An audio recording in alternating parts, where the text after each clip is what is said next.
অন্তর্বর্তীকালীন সরকার দায়িত্ব নেওয়ার পর গত 20 আগস্ট সিদ্ধান্ত হয় সব জেলা প্রশাসককে প্রত্যাহার করার।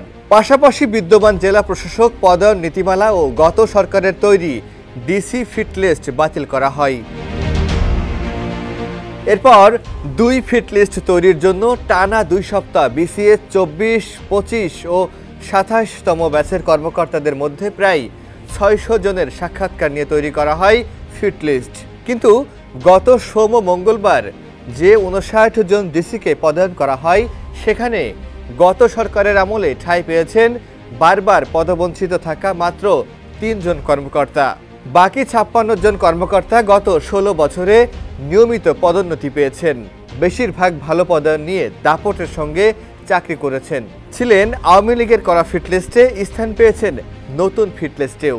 আর বঞ্চিত যারা, তারা নতুন ডিসির তালিকায় স্থান পেয়েছেন।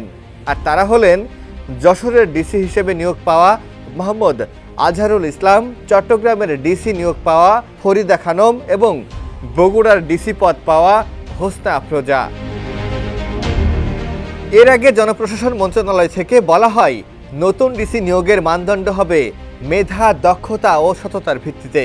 কিন্তু অনুসন্ধানে দেখা গেছে গত সোমবার প্রথম দফায় যে 25 জনকে ডিসি হিসেবে পদায়ন করা হয়, তাদের মধ্যে মেধায় চাকরি পেয়েছেন মাত্র 11 জন, আর বাকি 14 জন এসেছেন বিভিন্ন কোটায়। 25 জনের বিস্তারিত তথ্য নিয়ে দেখা গেছে তাদের মধ্যে 2 জন বিগত সরকারের আমলে নানাভাবে বঞ্চিত ছিলেন।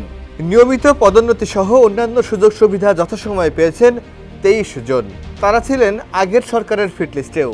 এছাড়া এবারে তুলনামূলক কম স্থান পেয়েছেন নারীরাও। 25 জনের মধ্যে মাত্র 3 জন নারী।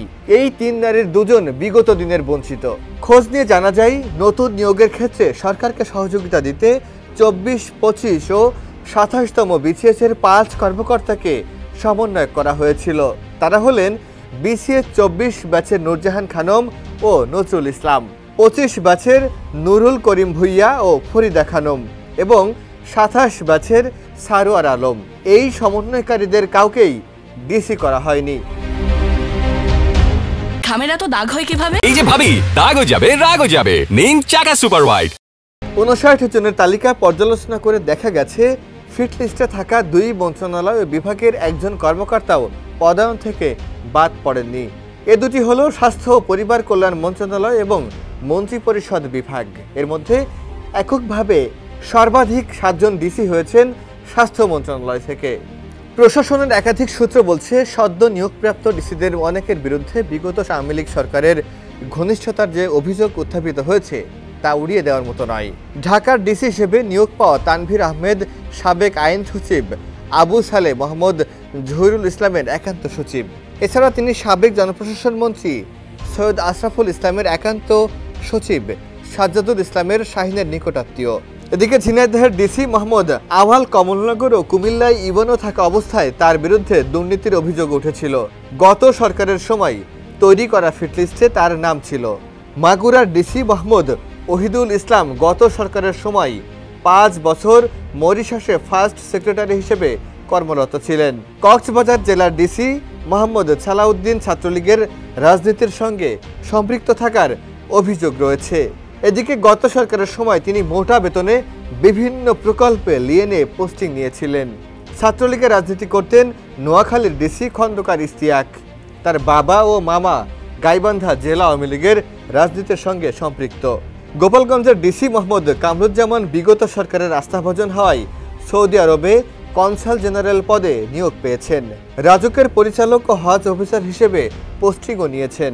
এদিকে ফরিদপুরের ডিসি মোহাম্মদ কামরুল হাসান মোল্লা ঢাকা ও চট্টগ্রামের সাবেক ডিসি মমিনুর রহমানের ভাগ্নি জামাই। লালমনিরহাটের ডিসি রকিব হায়দার উপসচিব হিসেবে পদোন্নতি পেয়ে শেখ মুজিবুর রহমানের মাজারে ফুলও দিয়েছেন। তিনি আওয়ামী লীগের রাজনীতির সঙ্গে সম্পৃক্ত বলে অভিযোগ রয়েছে। তবে জনপ্রশাসন মন্ত্রণালয়ের সিনিয়র সচিব মোহাম্মদ মোখলেসুর রহমান বলেছেন ভুল তথ্য দেওয়া হয়েছে কিংবা তথ্য গোপন করা হয়েছে। ডেস্ক রিপোর্ট, সমকাল।